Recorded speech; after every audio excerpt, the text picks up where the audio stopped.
intellectual presentation of the day, and then we're going to break and have dinner. And let's see. And Diya, could I ask you to unmute so I can just test your microphone for a quick second?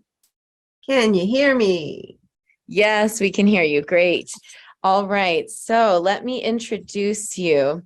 Alaya Dannu, also known as Diya, is completing her doctoral degree in human development at Fielding University. Her topic of inquiry explores the transmission of ancestral memory across generations experienced through dreams, focusing on a re-emergent mother goddess tradition of her foremothers. Her approach endeavors to illuminate the nature and importance of ancestral dreaming and its ability to enhance the academic and scholarly inquiry. And she is the founder of the Temple of Hatawi. Yes. Hatawi. And she is today presenting on Ancestress Hatshepsut, the Netjer goddess Shesmetet, and the Kemetic mother goddess mysticism and tradition. Please warmly welcome Diya Dannu. Thank you, Yashay, for a warm welcome and for holding this space. I'm glad to be here. I really am. I will pretty much just dive right into what I'd like to share today. I'm glad that we're talking about the lioness deities because there's just not a lot of conversation around it from a mother goddess or a female-centered perspective. There we go. And so I'm starting with Hatshepsut mainly because of her revelation and how she has shown up in my life. And then from that, I will cover Shesmetet, the relationship between Shesmetet, Mut, Sekhmet, and how that actually kind of covers or veils a practice that was most likely done during that time, but that has been constantly showing up in a lot of the dreams that I've had. And also when I go into ceremony, sometimes Hatshepsut would show up with one of these deities and speak to me about these particular practices. So I'm just honored and appreciative that I'm able to share a little bit with you, and also its value for today. So there's just a quick rundown. Hatshepsut is an ancestress, Shesmetet, Sekhmet, and Mut. The utterances that kind of give a little peek into these mysteries, which segues into the sacred girdle and divine birth mysteries. So Hatshepsut, she's an 18th dynasty pharaoh. And what I want to clarify is that pharaoh does not translate to king. It translates to great house. So anyone that was deemed worthy by the deities, by the divine, by the Netjeru, could be pharaoh. And so it didn't necessarily mean you had to be a male. It just meant there had to be divine ordinance, mainly because of how the Nile Valley cropped up, how it emerged. So this is a dream. This is a very short excerpt. This is from a much larger experience. This was back in 2015. It was during an ancestral pilgrimage that I was taking that I didn't know it was an ancestral pilgrimage until I was dead smack right at the end of it. Each location that I traveled to, I was guided either through a dream or deep trance meditative state. This I experienced while I was in England. And I wasn't looking for Hatshepsut. I wasn't looking into ancient Egyptian culture or spiritual practices. I was trying to finish coursework and creative nonfiction at that time. So I wasn't thinking about this encounter. One morning she shows up and she is relaying to me that she was well within her right to be pharaoh. So she gives a short account of herself being legitimate. I highlight here the ancestor falcon to Horus, or Heru, because everybody knows Heru as the child of Aset and Wasir, but not many people know about the elder beings that show up in falcon form. She also was very specific when she said that she's a descendant of Mehet, which means the great flood or the great waters. And I put this here because Mehet is one of the older deities, like Neet. Mut, before Mut became the consort of Amun, and Hetheru, before she became a daughter of Ra. And what these particular deities have in common is that they're connected to Mut. Mut means mother, pretty much. And a big thing about the ancient Kemetic, the Kemetic culture, is that they were really big on wordplay. And so even though in the dream it was Mehet, when you do your research, when you try to look up that deity, there's a lot of merging with Hetheru after it was Mehet, and then of course Mut. Mut sometimes is portrayed as a female deity, sometimes referenced in the ways of the sacred cow, and in other times referenced in a lioness form like Sekhmet.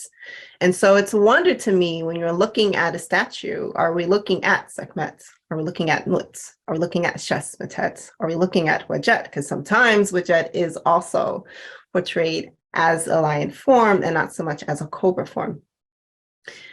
So the key about this is that Hatshepsut, in her time as pharaoh, she developed, or she dedicated, a whole precinct to Mut. There were the excavations around that. There were a lot of lion divine statues. So of course, everyone attributed it to Sekhmet, but in my mind, I'm like, well, Hatshepsut really knew what she was doing. We'll get to that point in a minute. Ma'at Kare was her Horus name, or her throne name. And it translates to the soul of Re is Ma'at, or the Netjer, the energy of balance, divine order. Ma'at is at the core of the sun's essence. And the beautiful thing about this picture right here is that she's wearing the double crown, which is usually what Mut wore. And then she has the cobra at her third eye, Wadjet. Or is it Heteru? Or is it another emanation of Mut? Or was it Shesmetet? The beautiful thing about Hatshepsut's reign is that she had a very key high priest advisor, Senenmut. Now, these priests, they have access to knowledge and old texts that the general public did not have. And so pretty much with her having had these dreams, and I believe the dreams, the oracles that have been excavated and transliterated, I believe them to actually be the case. A lot of speculation is like, oh, it's propaganda. But when you align that with a lot of the dreams that I've had, and of course with what has been documented that of Senenmut having said, hey, I have access to the past, so I know what's happened at the beginning of time. For me, it's more aligned that the reason why she was so successful in having these oracles, and the priests, of course, at the time saying, well, if she's being prosperous, that benefits us too. But then shortly after she's gone, we will try and change things back to the way that we truly wanted them to be. Mut, Hatshepsut was also quoted speaking a lot about Mut as her mother, and of course, Amun as her father. But the key thing about this is that Mut means mother, right? Also, when you look deeper into Mut, at the earlier stages, she was the mother of all, the mother who became a daughter. Weret, Mut Weret, the great mother, right? she had the capacity to create herself anew as her own daughter. And this will be important when we get to Shesmetet. She who becomes rejuvenated. So for Hatshepsut to weigh heavily on Mut and divinities closely related to that says to me that she was trying to reestablish much older ways to bring things back into balance. Thus her name, Ma'at Kare, as well. Shesmetet. So I didn't know such a Netjer existed. I always thought it was just Sekhmet. Sekhmet shows up a lot in my ancestral dreams, and a lot of it is memory with ritual, and rituals that have a lot to do with renewal, rejuvenation, right? She of the Shesmet, which is what her names mean. And a Shesmet is, as you see on the screen, it's a girdle. It's a sacred belt. Newberry says that a lot of the gods wear this, but there's also thinner belts or waist beads that Hatshepsut had her daughters wear as well. The connection to this is you have in the pyramid text and in the coffin text, Shesmetet paired with Sekhmet. And in that, a lot of the utterances say, be it the deceased or the pharaoh that's passing on would have this within their coffins and or recited. And it's, I have come forth between the thighs of the Ennead, conceived by Sekhmet. It is Shesmetet who gave birth to me. So when we talk about Sekhmet and we look at, if we're going into wordplay, we look at what her name means, power, Sekhem.